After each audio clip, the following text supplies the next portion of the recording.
Prime time के sponsor हैं स्वागत, अदरक, लहसुन और मसाले, 100% प्योर एंड हाइजीनिक। आदाब, मैं मोहम्मद अमजद अली। प्राइम टाइम में आपका खैर मकदम है।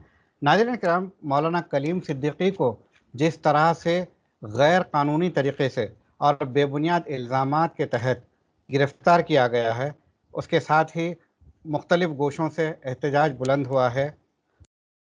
जहाँ पर जमीयत उलमाए हिंद ने कानूनी चारागोई शुरू कर दी है, वहीं पर एक मुल्क के दूसरे हिस्से में राजस्थान के टोंक ज़िले में एहतजाज बुलंद किया गया है।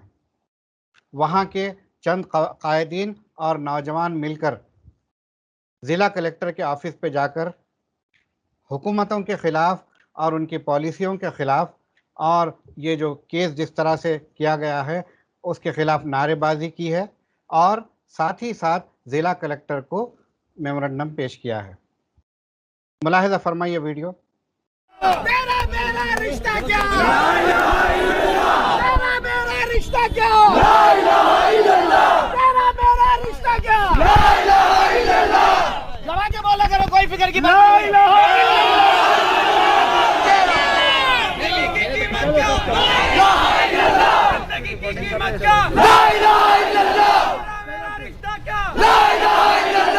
योगी मोदी शर्म करो, शर्म नहीं तो डूब मरो, योगी मोदी शर्म करो, शर्म नहीं तो डूब मरो, गौतम को रिहा करो, कलीम सिद्दीकी को रिहा करो, गौतम को रिहा करो, खालिद को रिहा करो।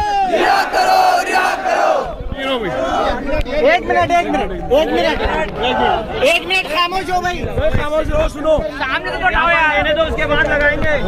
हर तरीके से एक बार सुनो भाई, पर्सपेक्टिव बनाया जा रहा है। अभी मालपुरा में मामला हुआ तो संपत्ति जिहाद कर दिया, जिहाद जैसी चीज को ऐसे टीवी पे दिखा के बदनाम नहीं किया।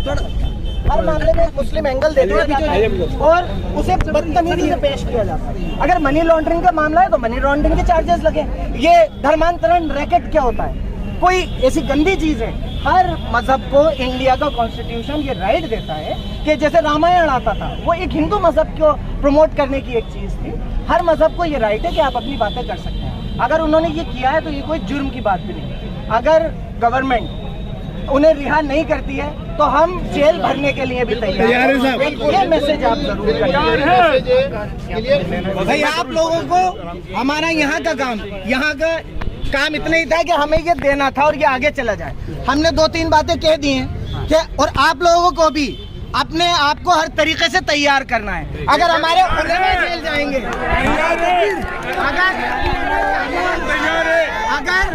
अगर हमारे उलेमा जेल जाएंगे तो हम भी बाहर नहीं बैठेंगे। इस बात को।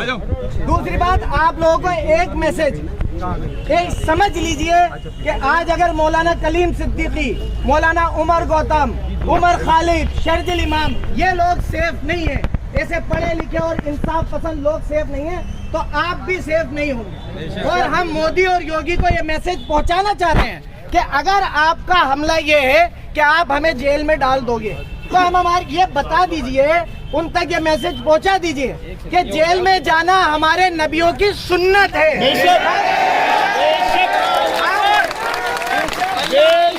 हम अगर आप ये चाहते हैं तो हम हमारे बच्चों को ये सिखाना शुरू कर देंगे कि बेटा जैसे पढ़ना जरूरी है।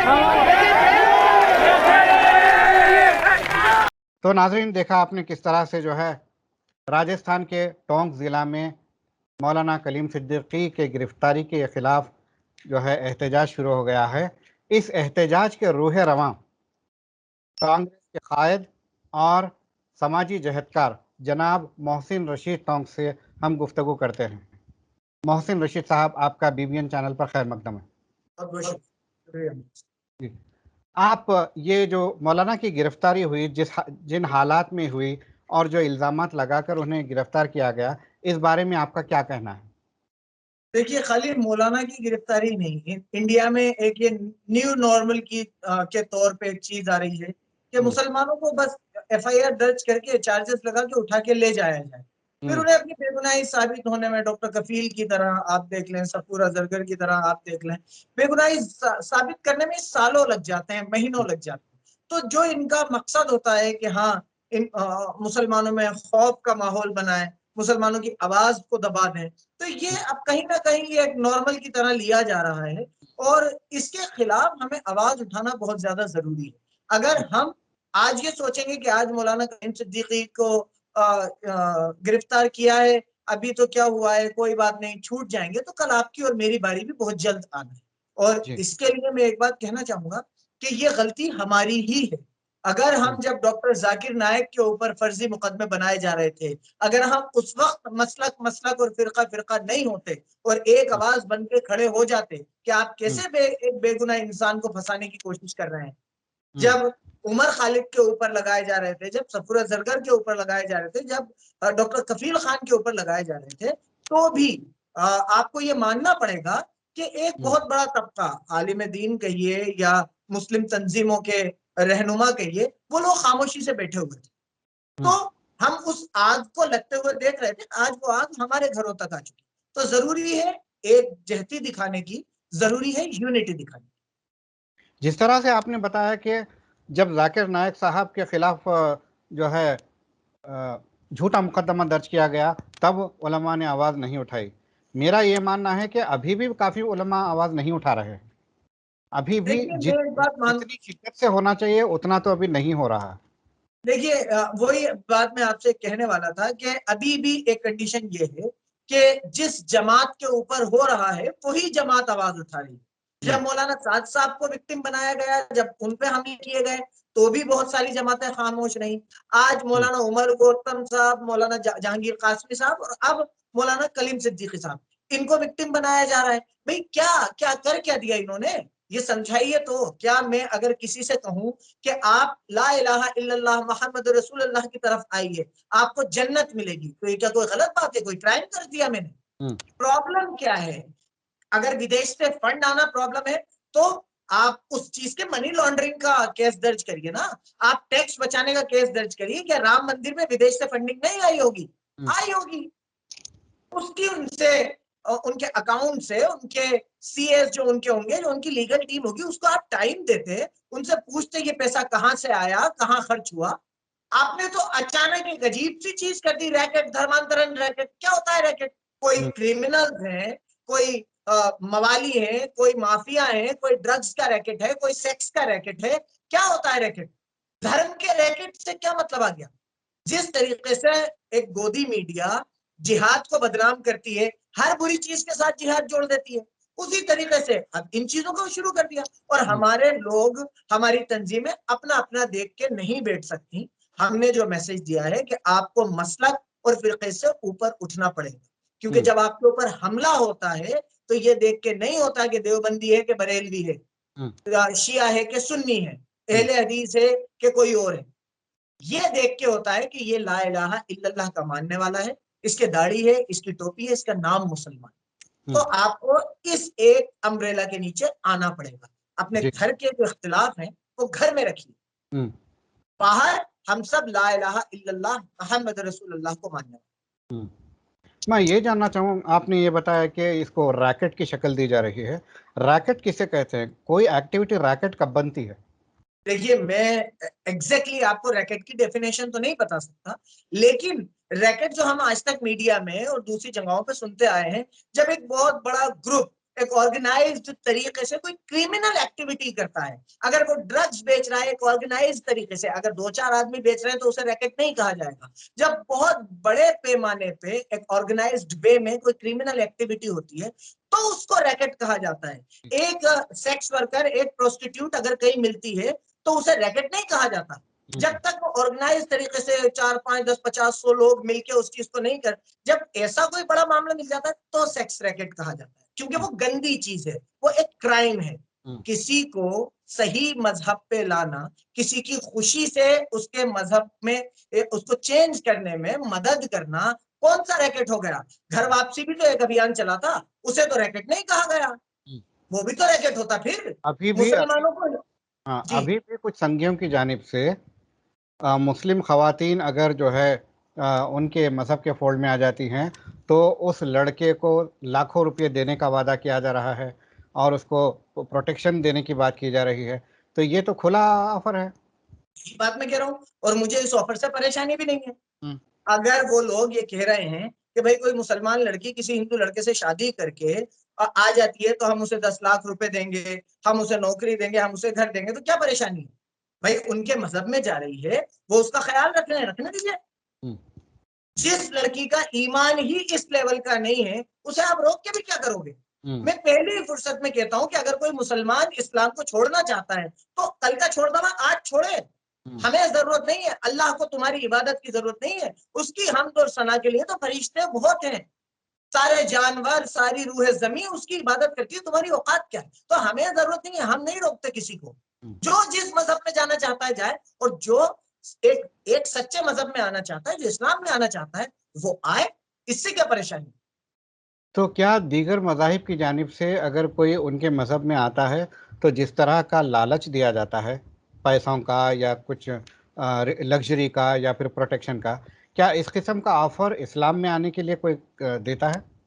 देखिए, इस्लाम की अगर आप रूह की बात करें तो इस्लाम में आप अगर आने के लिए कोई लालच दे रहे हैं, अगर वो किसी लालच से आ रहा है तो उसकी अल्लाह को जरूरत ही नहीं है। अल्लाह ताला फरमाता है तुम्हारा दीन मुकम्मल ही नहीं है अगर तुम अल्लाह और उसके नबी को अपनी जान, अपने माल, अपनी औलाद, अपनी हर चीज से ज्यादा मोहब्बत न करने लग जाओ। कोई मुसलमान कहलाएगा ही जब उसे आखिरत पे यकीन होगा, जब उसे अल्लाह पे यकीन होगा। अगर वो पैसे के लिए आ रहा है तो मुझे नहीं लगता कि पैसे के जो आदमी ये कह के आए कि साहब मुझे पैसा दे दो मैं मुसलमान बन जाऊंगा, तो जी, वो तो पैसे के लिए बन रहा है, उसे ठीक, आखिरत पे अल्लाह को यकीन ही नहीं है। तो ठीक। मैं नहीं मानता कि मुसलमानों में कोई तंजीम ऐसा ऑफर करती होगी, क्योंकि उन्हें पता है मुसलमान होने की रूह ही यकीन है। हुँ, ये रूह खत्म हो गई तो आप भी खत्म। हुँ। मुझे नहीं लगता मुसलमानों में से कोई तंजीम, कोई मुस्लिम तंजीम ऐसे ऑफर देती है। मैंने भी आज तक कभी नहीं देखा और ना कभी किसी से सुना कि इस्लाम में आने के लिए कभी कोई रकम का मामला या फिर कोई घर देंगे या कोई ऐसा ऑफ़र आज तक मैंने कभी नहीं देखा। जी, तो आपने जो कलेक्टर को रिप्रेजेंटेशन दिया है, उसमें क्या जो है कंटेंट्स हैं? देखिए, हमने एक बात सीधी बता दी है कि आपको भी ये मानना पड़ेगा और मुझे भी ये मानना पड़ेगा कि अब योगी और मोदी सरकार में जो कानून, जो हालात मुसलमानों के लिए हो गए हैं, उसमें आपको भी बिना किसी वजह के उठा के ले जाके जेल में ठूसा जा सकता है, और मुझे भी। हुँ, ये जो ड्यूरेशन है, ये जो शासन रहेगा, ये भारत के इतिहास में काले पन्नों की तरह याद रखा जाएगा इंशाअल्लाह ताला। हुँ, ये वो शासन रहेगा जो काली स्याही से लिखा जाएगा। ये भारत के मुंह पे कालिख होगी आने वाले वक्त में, जब इतिहास की, जब तारीख की बात होगी, तो क्या मुसलमानों पे इतने जुल्म हुए थे। तो अब हमने ये एक्सेप्ट कर लिया है कि जब मौलाना कलीम सिद्दीकी, मौलाना उमर गौतम, शर्जिल इमाम, सफूर अजहर, डॉक्टर कफील खान, आपके शर्जिल इमाम, मीरान हैदर, खालिद सैफी, ऐसे लोग, जो लोग पढ़ रहे हैं, देश को खड़ा कर रहे हैं, ऐसे लोग अगर सेफ नहीं हो, उन्हें यूं ही उठा के ले जाया जा सकता है, तो फिर आपको और मुझे अपने बच्चों को ये बताना पड़ेगा कि बेटा तुम कभी भी जेल जा सकते हो, तुम्हारे लिए जेल जाना बुरी बात नहीं है, तुम्हारे नाम की वजह से भी तुम्हें जेल भेजा जा सकता है। तो हमने यही कहा है कि अगर सरकार, मोदी सरकार और योगी सरकार यही चाहती है कि यहाँ मुसलमानों को, रोकना चाहूँगा, जिस तरह से आपने बात की, शर्जिल इमाम है, सफूरा ज़रगर है, ये ऐसे जो है इंटेलेक्चुअल्स हैं जो मुल्क के असासे हैं और आगे जाके मुल्क को बहुत बड़ा कंट्रीब्यूशन दे सकते हैं। ऐसे लोगों को गैर कानूनी तौर पर अरेस्ट किया जा रहा है, उन्हें परेशान किया जा रहा है। उसके बरखिलाफ़ दीगर मज़ाहिब से ताल्लुक़ रखने वाला एक शख्स का वाक़या है कि उसने रेप किया, उसको ये बोलकर छोड़ दिया गया कि ये इंटेलेक्चुअल है, ये मुल्क के लिए बहुत कारआमद साबित हो सकता है। आप राम भक्त गोपाल का एग्जाम्पल ले लीजिए, कपिल गुज्जर का एग्जाम्पल ले लीजिए, उन्होंने जाके गोली चलाई ना शाहीन बाग में, हुँ, उन्हें जमानत मिल गई। शर्जिल इमाम को, मीरान हैदर को, खालिद सैफी को, उमर खालिद को आज तक नहीं मिली। तो हम यही बताना चाह रहे हैं कि अगर आप यही चाह रहे हैं तो हम हमारे बच्चों को ये बता देंगे कि बेटा तुम्हें भी जेल जाने के लिए कभी भी तैयार रहना है, तुम्हारे बाप भी जेल जा सकते हैं, तुम्हारी माँ भी जेल जा सकती है, और तुम भी जेल जाओ। अगर मोदी और योगी सरकार रही तो ठीक है, इसी कीमत पे आपको इंडिया बनाना है तो इस कीमत पे बना लीजिए, हमें कोई फर्क नहीं पड़ता। हमारी एक जान है, वो अल्लाह को जब उसने लिख दी वो ले लेगा, चाहे जेल में जाए चाहे घर में जाए, क्या फर्क पड़ता है उस पर। तो कलेक्टर साहिबा ने क्या तयफ़ुन दिया है? कलेक्टर साहब को देखिए, यहाँ राजस्थान गवर्नमेंट है, यहाँ पर गवर्नमेंट का एक सीधा सा रोल यही है कि वो उस ज्ञापन को प्रेसिडेंट तक पहुंचा दें। तो उन्होंने ये हमें सेटिस्फेक्शन दिया कि मैं इस ज्ञापन को एज इट इज प्रेसिडेंट साहब तक पहुंचा दूंगी, मैं यहाँ से मार्क कर दूंगी। आगे जो भी आपकी जो शिकायत है वो सेंट्रल गवर्नमेंट और यूपी गवर्नमेंट से है, तो इसमें हम कुछ, और वो एक सही बात भी है कि राजस्थान गवर्नमेंट इसमें कुछ नहीं कर सकती। ठीक है, तो अब ये बात अगर आपकी वहां तक नहीं पहुंची या फिर वहां से कोई मुस्बित एक्शन नहीं लिया गया, तो आपका अगला कदम क्या होगा? हमारा अगला कदम हमने शुरू कर दिया है। हम राजस्थान में स्टेट लेवल पे एक प्रोटेस्ट करने का प्लान कर रहे हैं अगले 10-15 दिन के अंदर, और उसके बाद अगर उसके बाद भी मौलाना कलीम सिद्दीकी साहब को नहीं छोड़ा जाता है तो उसके बाद फिर हम दिल्ली जाएंगे और जेल भरेंगे, फिर हम जेल भरो आंदोलन करेंगे। मुल्क के तमाम कोनों से हम ये कहेंगे कि अगर आप वाकई में इस बात को समझते हैं कि ये गैर कानूनी हमला है मुसलमानों के ऊपर, तो अब आपका घर में बैठना नहीं, अब आपका जेल में होना जरूरी है। तो फिर हम पूरे मुल्क से एक आवाज लगाएंगे कि आप सब जेल के लिए आइए। उस वक्त आपका भी फर्ज है और मेरा भी फर्ज है कि हम निकल के आए और अपने दीन के लिए और बेगुनाह लोगों के लिए हम अपनी अपनी गिरफ्तारियां दें। ये हमारा आगे का प्लान। ठीक है, तो स्टेट लेवल तक आप महदूद रहेंगे या फिर राजस्थान के भी आगे? सेंट्रल लेवल पे हम गिरफ्तारियां सेंटर में देंगे। हम अच्छा, स्टेट लेवल पे गिरफ्तारियां नहीं देंगे, हम गिरफ्तारियां सेंटर में देंगे इंशाल्लाह। ठीक ठीक ठीक है।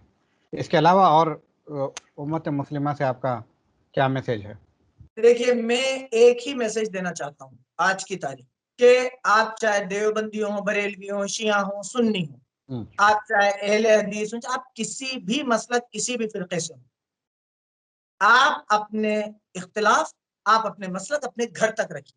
मैं आपसे नहीं कहूंगा कि आप हाथ यहाँ बांध रहे हैं या यहाँ बांध रहे हैं, आप आमीन जोर से बोल रहे हैं कि धीरे बोल रहे हैं, आप कब्रों को मानते हैं कि नहीं मानते, मैं आपसे नहीं कहूंगा, आप मुझसे मत कहिए। हम जब बाहर एक दूसरे से मिले तो हमारा ग्रीट करने का तरीका एक ही, अस्सलाम वालेकुम वरहमतुल्लाह, और हमारा कलमा एक ही, ला इलाहा इल्लल्लाह मोहम्मद रसूलुल्लाह। हम सड़क पर एक दूसरे को सिर्फ सलाम और कलमे से पहचाने, उसके अलावा हमारी कोई आइडेंटिटी नहीं होना चाहिए। मैं उन लोगों को आज की तारीख में कौम का दुश्मन मानता हूं जो अपने आप को किसी मसलक या फिरके से जोड़ के बताएं। अगर आप मुझसे पूछेंगे मोहसिन रशीद आप कौन है, आपके 100 बार पूछने पे मैं कहूंगा मैं ला इलाहा इल्लल्लाह मोहम्मद रसूलुल्लाह का मानने वाला हूं, मैं मुसलमान हूं। मैं आपको अपना मसलक अपना फिरका कुछ नहीं बताऊंगा, क्योंकि इससे ही टुकड़े हो रहे हैं। आप ये चीज अपने घर में रखिए, बाहर सिर्फ और सिर्फ एकता का पैगाम। ठीक, हमसे बात करने का बेहद शुक्रिया। बहुत बहुत शुक्रिया। तो नाजरीन, ये थे मोहसिन रशीद टोंक, जो कि राजस्थान के ज़िले टोंक ज़िले से हमसे जुड़े, और इन्होंने ये एक बहुत प्यारी मैसेज दी। जिस तरह से कलीम सिद्दीकी साहब को गिरफ़्तार किया गया, अगर डॉक्टर जाकिर नाइक के ख़िलाफ़ ऐसा मुकदमा दर्ज किया गया था, तभी अगर आवाज़ उठती तो ये नौबत नहीं आती। फिर भी मौका गनीमत है, आज भी तमाम उम्मत मुस्लिमा को कलिमे के अम्ब्रेला के अंडर आ जाना चाहिए। अपने अपने इख्तिलाफ़ात को भूल कर कलमे की बुनियाद पर अगर एक दूसरे को सपोर्ट करेंगे तो कामयाबी अल्लाह की तरफ से आएगी, वरना आगे आगे ऐसा हो सकता है कि इन्होंने कहा कि मोदी और योगी के हुकूमत के एरा को काला दौर करार दिया जाएगा। हमें दीजिए इजाज़त, शब बखैर।